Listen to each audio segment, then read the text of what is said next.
And welcome back, everyone. We're going to get to our next subject in a second, but a developing story that we've been doing a lot on this program. News just coming across that the Journal News, that the paper of record for Westchester, Rockland, and Putnam counties in the Hudson Valley in New York State.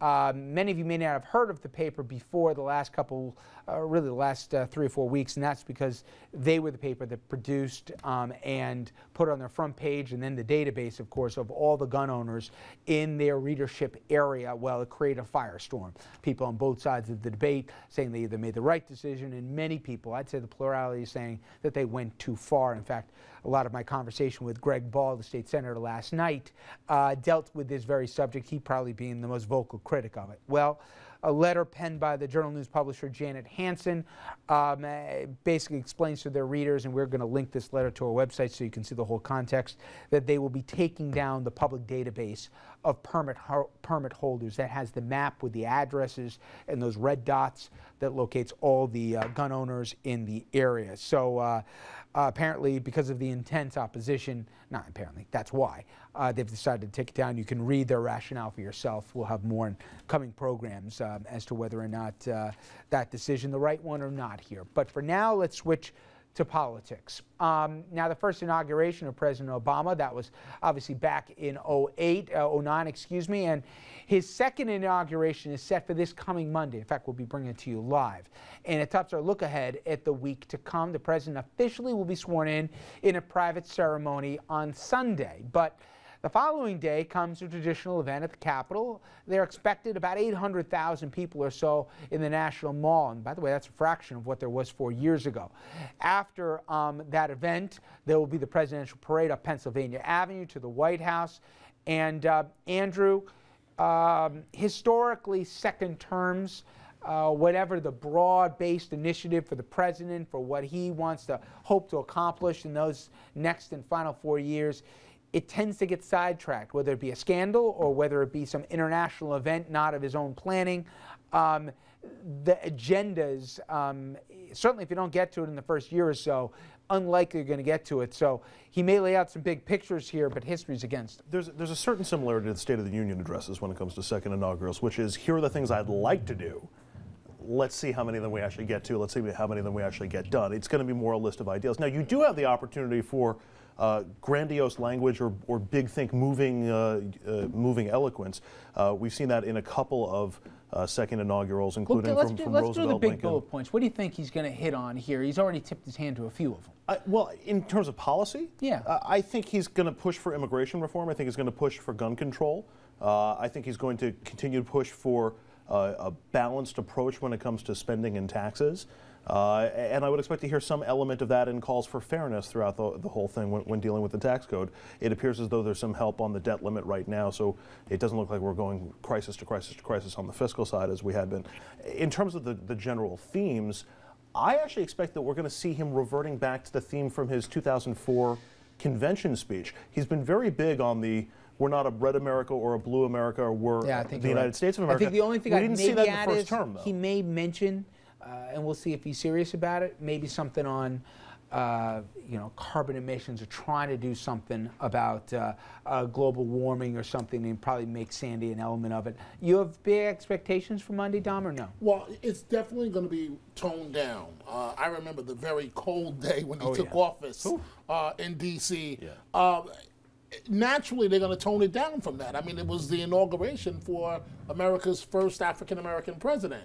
I think he's going to hit on everything that Andrew just said with more of an emphasis on bipartisanship.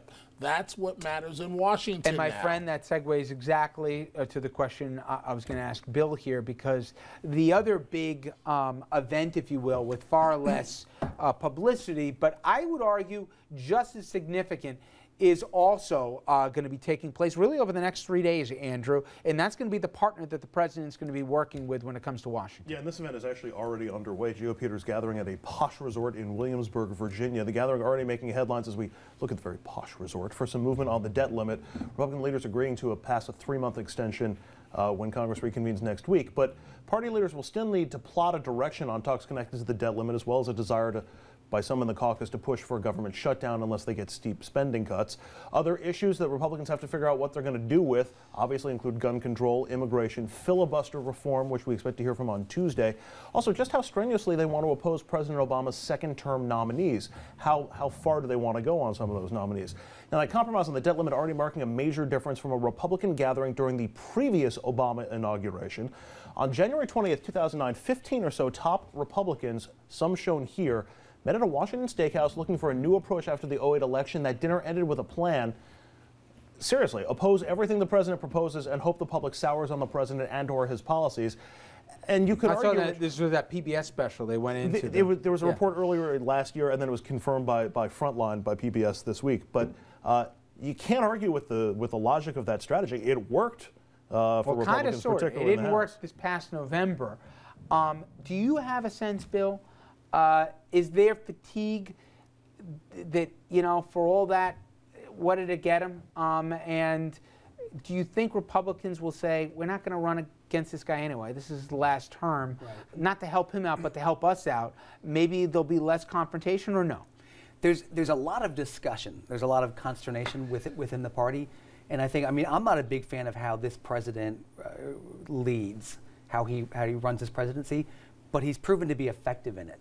This is a very, very great communicator, and the way he does things is he moves around the country and he makes major speeches, and he does campaign rallies throughout the year, and it's working for him. He got reelected, it worked. And I don't think Republicans yet have figured out how to deal with that. We're not as good messengers as he is. We don't have as good messengers as he has. But I would argue, and you're closer to it, that before they figure out the messenger and the message that they want to do, they got to figure out who their party's going to be. I mean, everybody acknowledged after the election in November that the map, you know, there may be intense red spots, but the demographics, as everybody knows, it's not favoring them as the country becomes less and less white.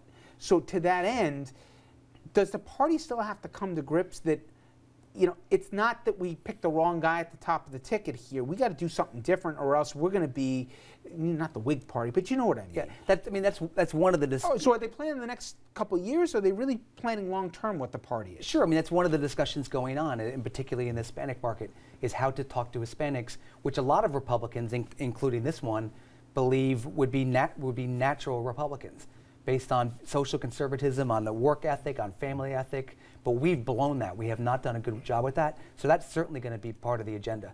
But the Republican Party is comprised of several different factions. You have social conservatives, you have foreign policy conservatives, and you have fiscal conservatives. And those, since Nixon, have been the three stools of the chair. But Reagan let there be a big tent. Yes. And since Reagan, especially in the last 10 years, it's the opposite of it. If you don't do a litmus test, look even with the gun control debate. Yeah. We're going to primary you. You dare get out of line. Or Grover Norquist, God forbid you offend a guy, you're looking at a primary, pal. Can anybody break that fever or no? Yeah, I think one of the problems in the country, and not just in the Republican Party, is that the interest groups have become so expert at holding people's feet to the fire through media tools and through other things that members have their backs against the wall on every issue. Look at New York. They've pledged on X, Y, and Z on both sides of the aisle. Look how many Republicans stood with Cuomo and passed that gun control. Whether you like it or not, they didn't seem to do it out of abject fear. What happens to them, God forbid they do it. And not all of them are some moderates. You got some conservatives. Yeah. My point is, why is the fear not in New York that is in a lot of other places? It's a very different. I mean, New York State is one part of the country. It's a very big country. Attitudes are so different in different parts of the country. So you're saying that wouldn't work in Mississippi, Dominic? No. No. We're going to take a quick break here. When we come back, it is Friday here, and we're going to be talking about issues like the porn teacher who lost her job. Yes. Important stuff. Yes, Andrew. Okay. Stay with us. We'll get into that and talk to the table after this.